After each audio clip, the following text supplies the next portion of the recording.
बिस्मिल्लाहिर्रहमानिर्रहीम। शुरू अल्लाह के नाम से जो बड़ा मेहरबान निहायत रहम वाला है।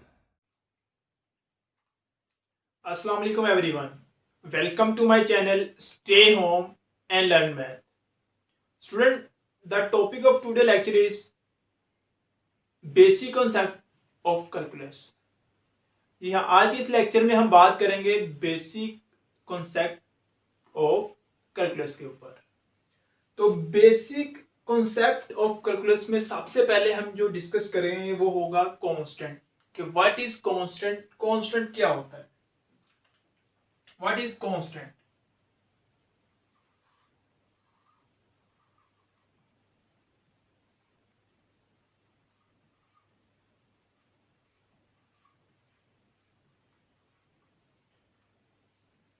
स्टूडेंट, हमने बात करनी है कि कांस्टेंट क्या होता है। बहुत सारे स्टूडेंट ऐसे जिनको अभी तक ये नहीं पता कि हम कांस्टेंट किसको बोलते हैं। अगर पेपर में डेफिनेशन आ जाए कि डिफाइन कांस्टेंट या व्हाट इज कांस्टेंट, तो आप क्या लिखोगे। ठीक है, तो सबसे पहले हम बोर्ड पे डेफिनेशन लिख लेते हैं, फिर उसके बाद उसको हम डिस्कस करते हैं। बेसिकली कांस्टेंट जो है हमारे पास एक क्वांटिटी होती है। ठीक है student, a quantity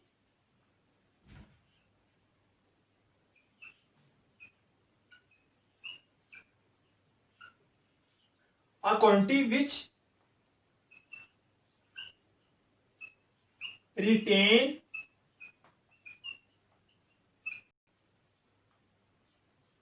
the same value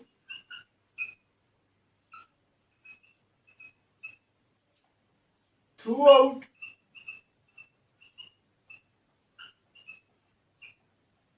a mathematical process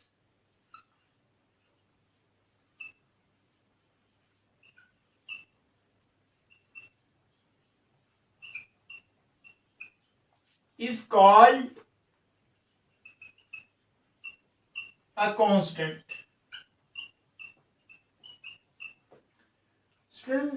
constant क्या होता है जी?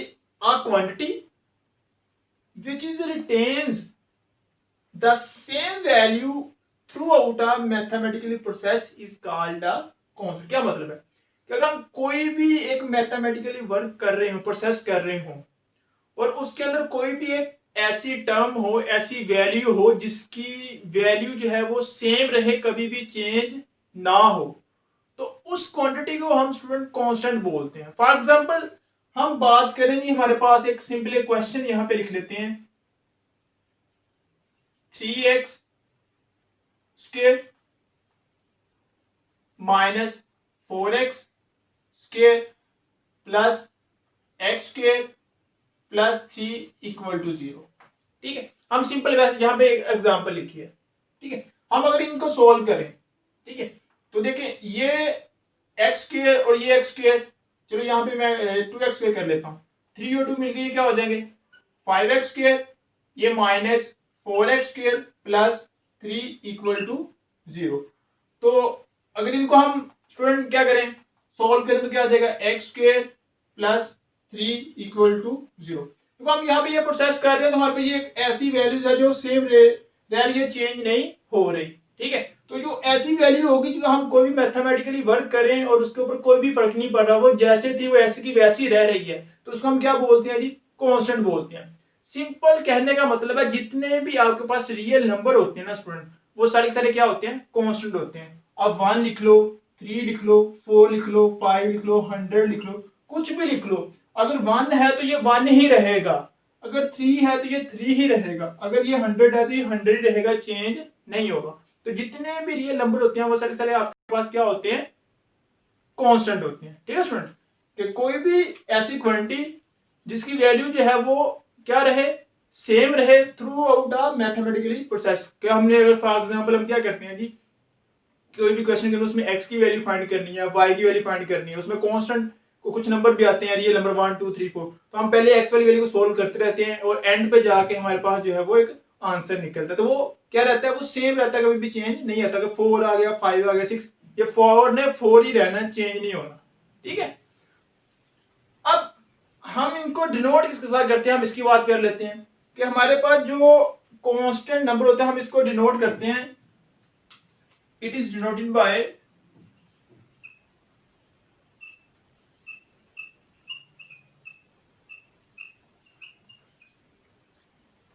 Small A B and C. क्या जो स्मॉल ए बी सी है, मोस्टली हम कांस्टेंट को ए बी सी के साथ जो है वो डिनोट करते हैं। ये आपके पास क्या होते हैं, अल्फाबेट होते हैं, ठीक है।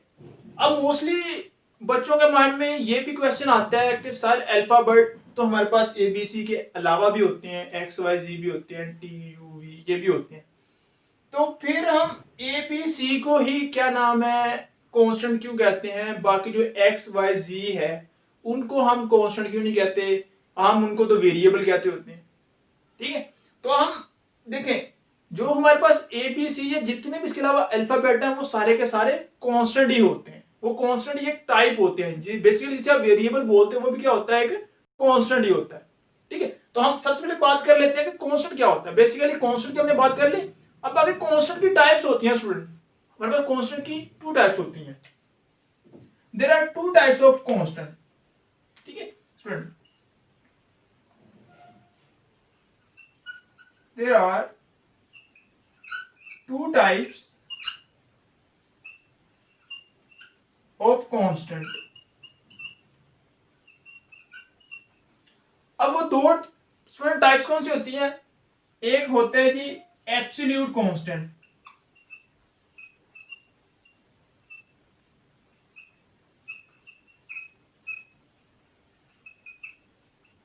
और सेकंड हमारे पास होता है arbitrary constant.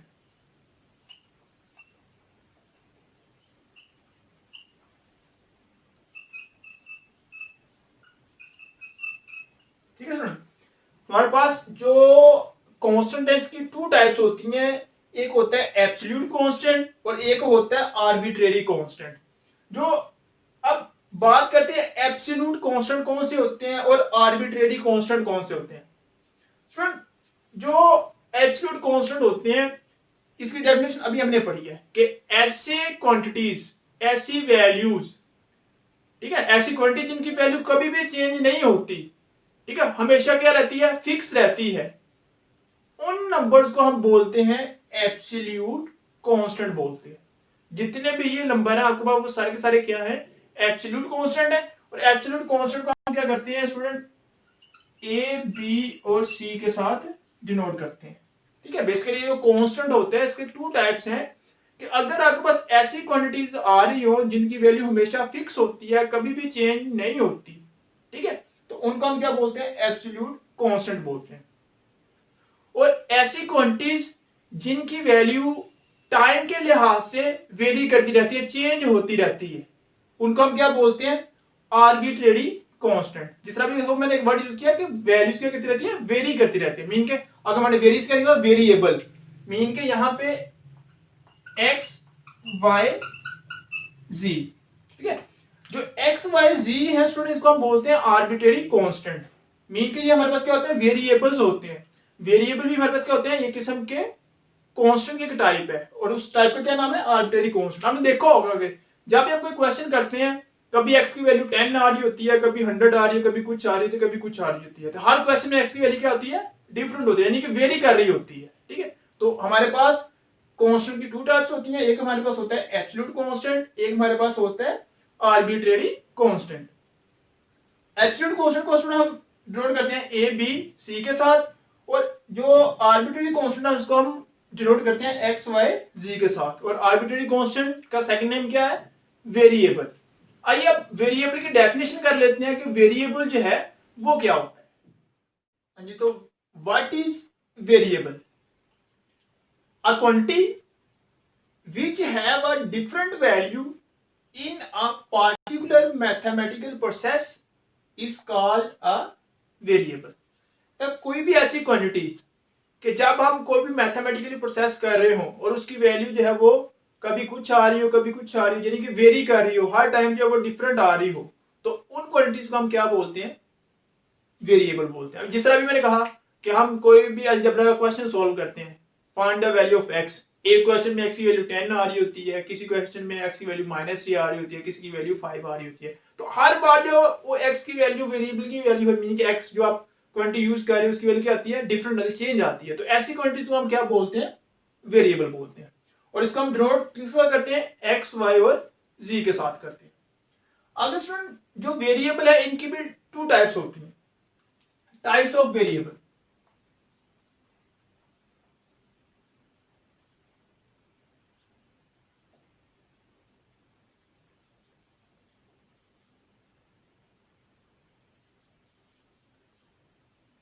There are two types of variable.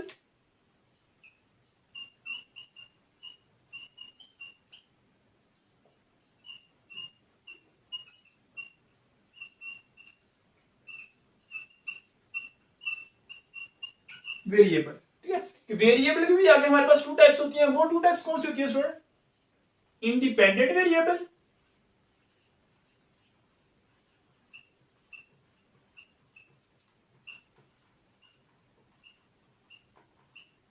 And second one is dependent variable.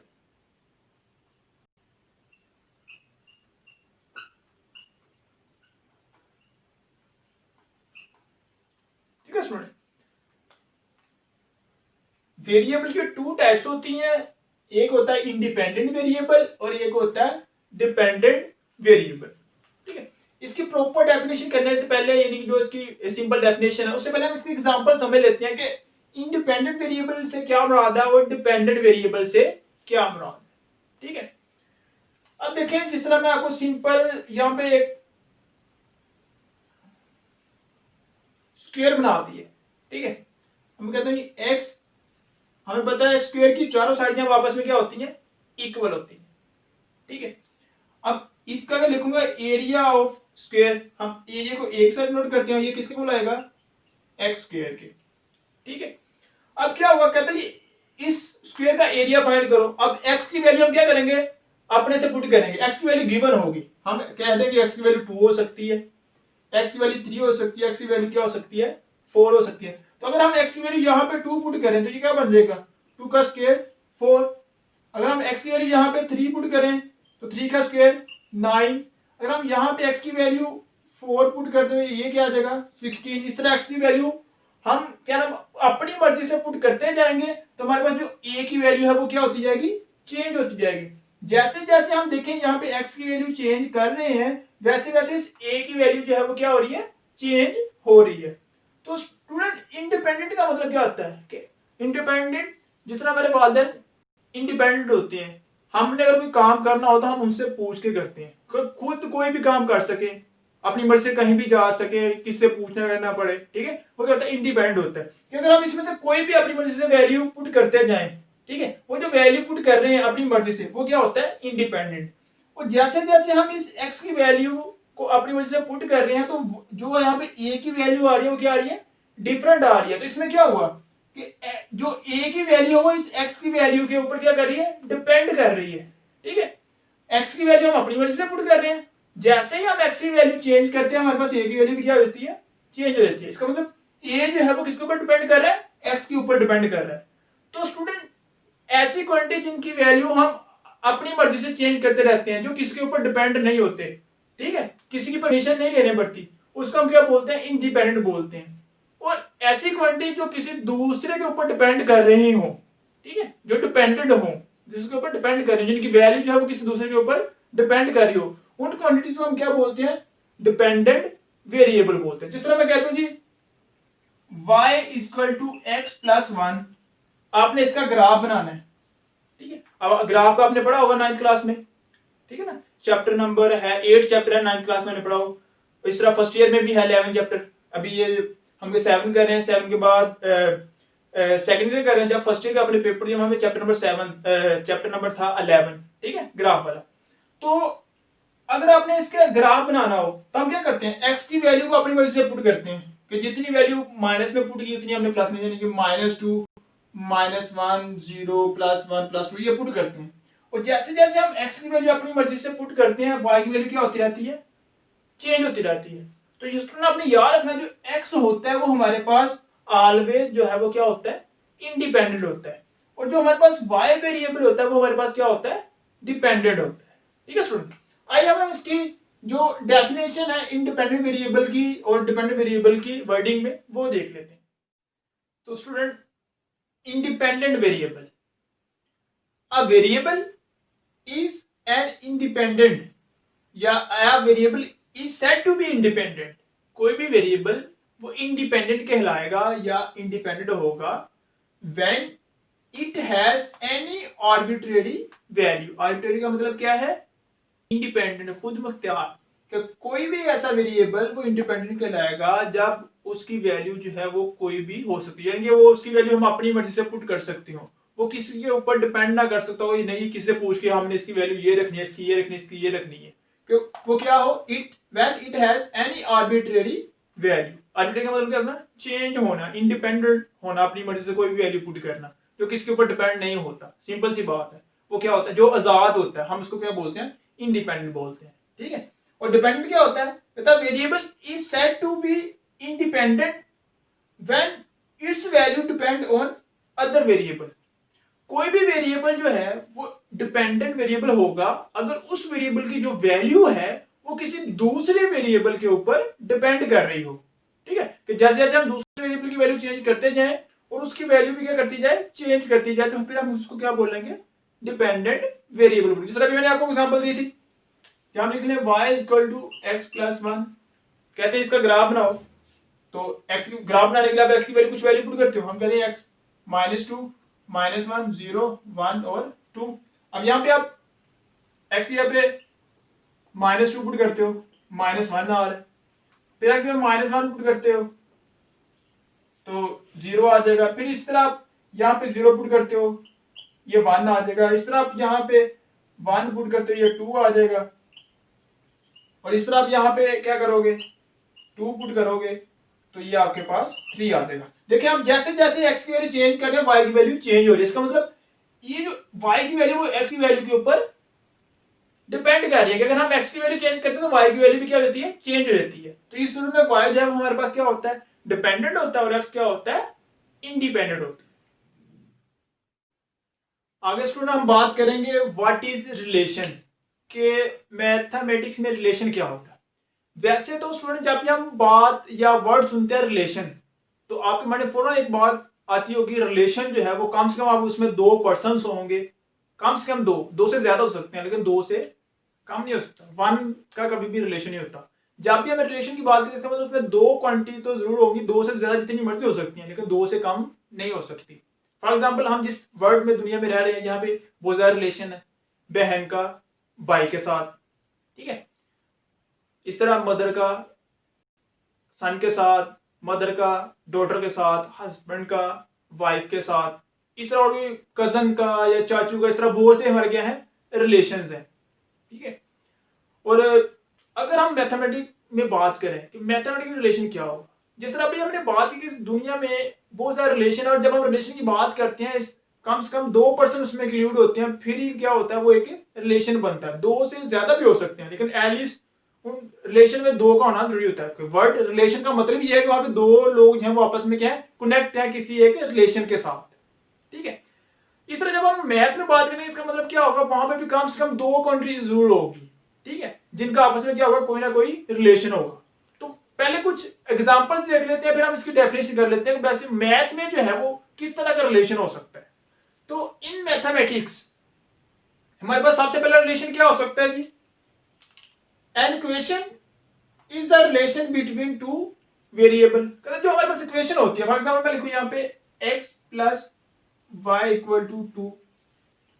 तो ये जो इक्वेशन है, इस इक्वेशन में दोनों वेरिएबल के दरमियान जो है वो कोई एक रिलेशन हो सकता है। जिस तरह कह रहे हैं x plus Y equal to 2 है, ठीक है, तो इन दोनों वेरिएबल के दरमियान कोई ना कोई रिलेशन होगा कि ये इक्वल टू किसके आ रही है? 2 के आ रही है। कि इक्वेशन में हमारे पास क्या होता है? 2 वेरिएबल के दरमियान एक रिलेशन होता है। इस तरह a set of order pair show a relation between 2 quantity. कहते हैं इस तरह जो हमारे पास ऑर्डर पेयर का सेट होता है, फॉर एग्जांपल ये आप एक सेट लिख लें ए बी सी डी, ये हमने एक ऑर्डर पेयर का सेट लिखा है। तो कहते हैं इस ऑर्डर पेयर के दरमियान ये जो 2 क्वांटिटीज यूज हो रही हैं इनके दरमियान में क्या होगा? कोई ना कोई रिलेशन होगा। ये भी दोनों क्वांटिटी जो है एक रिलेशन को शो करती हैं। A set of order pair show a relation between two quantity, order पे का जो सेट है वो दो क्वांटिटी के दरमियान रिलेशन को डिनोट करती हैं, शो करती हैं। इस तरह कहता है graph is also a relation between two quantity. इस तरह आप ग्राफ बनाते हो, आप कहते हो x इक्वल टू वाई का ग्राफ बनाओ, ठीक है, वो इस तरह से बन जाता है जी, स्ट्रेट लाइन बनती है आपके पास, ठीक है। तो कहते हैं ये जो आप ग्राफ बनाते हो वो भी क्या होता है, दो क्वांटिटी के दरमियान एक रिलेशन होता है, ठीक है। इस तरह अ table of two columns connected two quantities is also a relation. कहता है अगर हम कोई टेबल बनाते हैं जिसमें दो कॉलम हो, तो वो जो दो कॉलम बनते हैं वो भी एक रिलेशन को नोट करते हैं। फॉर एग्जाम्पल किस तरह से, देखो हम यहाँ पे एक ए और एक बी दो कॉलम बनाते हैं, इसमें मैं लिखता हूं पाकिस्तान, इंडिया, ठीक है, और यहां पे मैं कोई भी लिख लेता हूं, यूएस लिख लेता हूं, और इधर मैं लिख देता हूं हिंदी, उर्दू, इंग्लिश, ठीक है। अब पाकिस्तान उर्दू के साथ कनेक्ट होगा, इंडिया हिंदी के साथ और ये इसके साथ, तो इन दोनों का आपस में क्या रिलेशन बन रहा है, पाकिस्तान, ये लैंग्वेज का रिलेशन बन रहा है, ठीक है। ये हमारे पास क्या बन रहा है, लैंग्वेज का रिलेशन बन रहा है। पाकिस्तान की जो लैंग्वेज है वो उर्दू है, इंडिया की जो है वो हिंदी है, इस तरह यूनिवर्सिटी को क्या है, इंग्लिश है। तो इस तरह ये कुछ एग्जाम्पल इन मैथमेटिक्स में आपके पास किस तरह से रिलेशन हो सकता है कि किसी क्वेश्चन में दो वेरिएबल के दरमियान जब वो रिलेशन होता है, ऑर्डर पेयर में भी आपके पास क्या होता है, रिलेशन होता है। जो आप ग्राफ ड्रा करते हो उसमें भी आपके पास क्या होता है, रिलेशन होता है। इस तरह आप कोई कॉलम बना दो दो, ठीक है, तो उनको आपस में कनेक्ट कर दो, तो उनके दरमियान भी आप क्या शो करता है, दो क्वांटिटी के दरमियान वो जो है वो एक रिलेशन को शो करता है। तो इन शॉर्ट फिर हम इसकी डेफिनेशन जो है वो क्या कर सकते हैं, आइए इसकी डेफिनेशन देख लेते हैं। तो स्टूडेंट जो अभी हमने एग्जांपल देखी कि इक्वेशन जो है बिटवीन टू वेरिएबल्स वो भी क्या करती है, रिलेशन को एक्सप्रेस करती है। इस तरह हमने देखा कि जो ग्राफ होता है वो भी दो क्वांटिटी के रिलेशन, दो क्वांटिटी के दरमियान जो रिलेशन उसको एक्सप्रेस करती है। इस तरह कॉलम अगर हम दो बना रहे हैं तो वो भी दो क्वांटिटी के दरमियान जो क्या नाम है रिलेशन है उसको एक्सप्रेस करती है। तो इन एग्जांपल से इन शॉर्ट देखें, अगर हम सबको इकट्ठा करते हैं हमारे पास क्या डेफिनेशन बन सकती है, वो हमारे पास इन शॉर्ट में डेफिनेशन ये बन सकती है कि a connection between two quantities और two object is called a relation. कहता है कोई भी कनेक्शन बिटवीन दो क्वांटिटी के दरमियान या दो ऑब्जेक्ट के दरमियान, वो जो कनेक्शन होता है उस कनेक्शन को हम क्या बोलते हैं, यहाँ पे रिलेशन बोलते हैं। Whether this relation is express in equation, कहता है तब ये जो इक्वेशन है वो बेशक इक्वेशन में हो, इक्वेशन को एक्सप्रेस कर रहा हो, ऑर्डर पेयर को एक्सप्रेस कर रहा हो, या ग्राफिकल फॉर्म को एक्सप्रेस कर रहा हो, ठीक है। जो एग्जांपल से ये मिलते हैं कोई भी किसी भी दो क्वांटिटी के दरमियान या दो ऑब्जेक्ट के दरमियान जो कनेक्शन होता है उसको हम क्या बोलते हैं, रिलेशन बोलते हैं। और वो जो कनेक्शन है वो मे भी क्या हो, वो इक्वेशन को, वो जो रिलेशन है मे भी वो इक्वेशन को एक्सप्रेस कर रहा हो, या वो ऑर्डर पेयर को एक्सप्रेस कर रहा हो, या वो ग्राफिकल फॉर्म को भी एक्सप्रेस कर सकता है, ठीक है। और अगर हम इसकी फॉर्मल डेफिनेशन देखें, ठीक है, ये तो इन शॉर्ट जो हमने एग्जांपल की उनके लिहाज अगर हम उनकी वर्डिंग पे जाएं तो ये हमारे पास डेफिनेशन होगी। और अगर हम इसकी कोई फॉर्मल डेफिनेशन देखें तो क्या हो सकती है कि रिलेशन आर, ठीक है, यानी हमारे पास कोई भी एक रिलेशन आर जो है from set X to set Y, ठीक है, relation R from set X to set Y is a rule.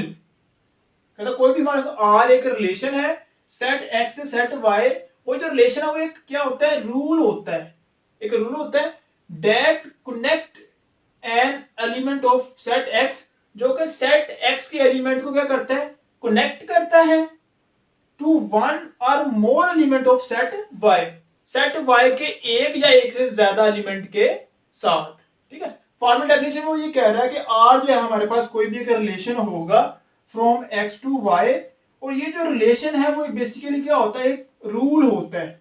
और ये रूल क्या करता है, सेट एक्स के एलिमेंट को सेट वाई के एक या एक से ज्यादा एलिमेंट के साथ उनको आपस में कनेक्ट करता है, ठीक है। अगर हम इसकी एग्जांपल देखें, यानी सेट की बात यहां पे कर रहे हैं, सेट की हम यहां पे एग्जांपल देख लेते हैं, तो देखो आपको और क्लियर इसकी जो डेफिनेशन है वो हो जाएगी।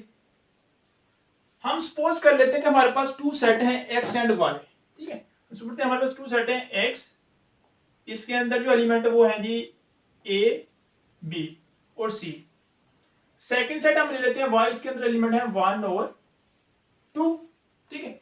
हम इन दोनों को करते हैं multiply, X multiply by Y, और हमें अब दो सेट को मल्टीप्लाई करवाने आता है कि दो सेट की जो मल्टीप्लिकेशन होती है, ठीक है, उसको हम क्या बोलते हैं, कार्टेशियन प्रोडक्ट बोलते हैं। थोड़ी आपने याद रखना है कि दो सेट की जो मल्टीप्लिकेशन होती है उस मल्टीप्लिकेशन को हम क्या बोलते हैं, कार्टेशियन प्रोडक्ट बोलते हैं।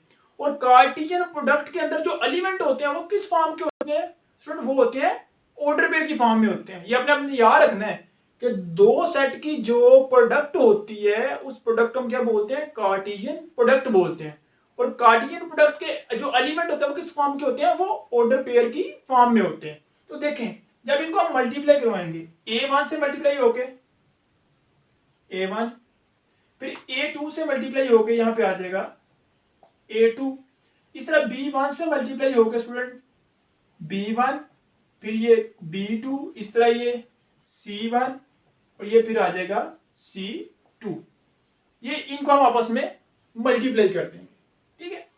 अब स्टूडेंट ये जो हमारे पास कार्टेशियन प्रोडक्ट आई है, इसका अगर हम कोई लें सबसेट और एक सबसेट लें, क्या हो, आर सबसेट लें इस कार्टेशियन प्रोडक्ट का, तो कार्टेशियन प्रोडक्ट का जो स्टूडेंट सबसेट होता है उस सबसेट को हम क्या बोलते हैं, रिलेशन बोलते हैं। सबसेट में देखो हमने एक सबसेट लिया, इसमें रख देते हैं A1 और B2। देखो R हमारे पास एक ऐसा सेट है जिसके अंदर जो एलिमेंट है वो सारे के सारे इस कार्टेशियन प्रोडक्ट के अंदर है। तो इसका मतलब क्या हुआ कि R जो है वो सबसेट है X क्रॉस Y का, ठीक है। तो स्टूडेंट कार्टेशियन प्रोडक्ट का जो सबसेट होता है हम उसको भी क्या बोलते हैं, रिलेशन बोलते हैं। क्यों, क्योंकि कार्टेशियन प्रोडक्ट के अंदर जो ऑर्डर पेयर आए, कार्टेशियन प्रोडक्ट के अंदर क्या आ रहा है, हमने सबसेट लिया है और इस सबसेट के अंदर स्टूडेंट जो ऑर्डर पेयर आ रहे हैं, ऑर्डर पेयर पे किसको डिनोट करते हैं, दो क्वांटिटी के दरमियान रिलेशन को शो करते हैं, ठीक है। तो आप ये भी कह सकते हो कि जो कार्टेशियन प्रोडक्ट का सबसेट होता है वो हमारे पास क्या कहलाता है, रिलेशन कहलाता है। अगर हम इसको इसी प्रोडक्ट को हम डेफिनेशन में लिखना चाहें तो कैसे लिख सकते हैं, a subset R of a Cartesian product is called a relation. इसलिए अभी हम जो डेफिनेशन है वर्डिंग में देख लेते हैं कि स्टूडेंट इसकी डेफिनेशन क्या होती है। अगर आप इस फॉर्म में लिखना चाहो रिलेशन की डेफिनेशन तो वो क्या हो, तो हम इसकी डेफिनेशन ये भी कर सकते हैं कि let X and Y are two set, then a subset R, एक हमने सबसेट लेना आर जो कि किसका होगा, कार्टेशियन प्रोडक्ट का सबसेट होगा, इज कॉल्ड द रिलेशन, वो रिलेशन कहलाएगा from set X into set Y. क्यों, because there exist some relationship between first and second element of the order pair. अभी देखिए हमने दो सेट लिए थे एक्स और वाई, तो दोनों सेट को हमने क्या किया था, मल्टीप्लाई करवाया था। मल्टीप्लाई, दोनों सेट की मल्टीप्लिकेशन हम क्या बोलते हैं, कार्टेशियन प्रोडक्ट। और कार्टेशियन प्रोडक्ट के अंदर एलिमेंट कौन से होते हैं, ऑर्डर पेयर की फॉर्म में होते हैं। तो हमने क्या किया था कि अगर हम उस कार्टेशियन प्रोडक्ट पे सबसेट लें, अब देखिए जो हम सबसेट ले रहे हैं उसके अंदर भी एलिमेंट किस फॉर्म के होंगे, ऑर्डर पेयर की फॉर्म में। तो कहता है वो जो सबसेट है वो हमारे पास रिलेशन कहलाएगा set X to set Y. क्यों, क्योंकि वो जो ऑर्डर पेयर के अंदर दो एलिमेंट है, फर्स्ट एलिमेंट और सेकंड एलिमेंट, उनके दरमियान कोई ना कोई रिलेशन एग्जिस्ट कर रहा होगा। यही डेफिनेशन तो हमने यहाँ पे लिखी है। देखो यही तो हमने कहा था कि आर हमारे पास क्या होता है, एक रिलेशन होता है from X to Y is a rule that connect the element of X, जो सेट एक्स के एलिमेंट को सेट वाई के एलिमेंट के साथ क्या करता है, कनेक्ट करता है। तो वही हमने सबसे पहले एग्जांपल देखी और बाद में ये डेफिनेशन लिखी। तो स्टूडेंट आज का लेक्चर जो है वो खत्म होता है। अगर आपको किसी भी डेफिनेशन में कोई मसला है या इस पूरे लेक्चर में किसी पॉइंट की समझ नहीं आई तो आप नीचे कमेंट जरूर करें, और अगर आपको समझ आ गई है तो कमेंट करके मुझे बताएं कि आपको मेरे लेक्चर की समझ आई है या नहीं आई, या अगर कोई खराबी है तो वो भी मुझे आप बताएं, ठीक है फ्रेंड। इसके अलावा अगर आपको कोई भी प्रॉब्लम हो तो नीचे डिस्क्रिप्शन में मेरा व्हाट्सएप नंबर और अदर जो एप्स के लिंक है वो गिवन है, आप उनके जरिए से मेरे साथ कॉन्टेक्ट कर सकते हैं। आपका जो भी मसला होगा आप मेरे साथ शेयर कीजिए, इंशाल्लाह मैं आपकी जो प्रॉब्लम होगी उसको दूर कर दूंगा। तब तक के लिए अल्लाह हाफिज, मिलते हैं मेरे नेक्स्ट लेक्चर में। रब्बि ज़िदनी इल्मा।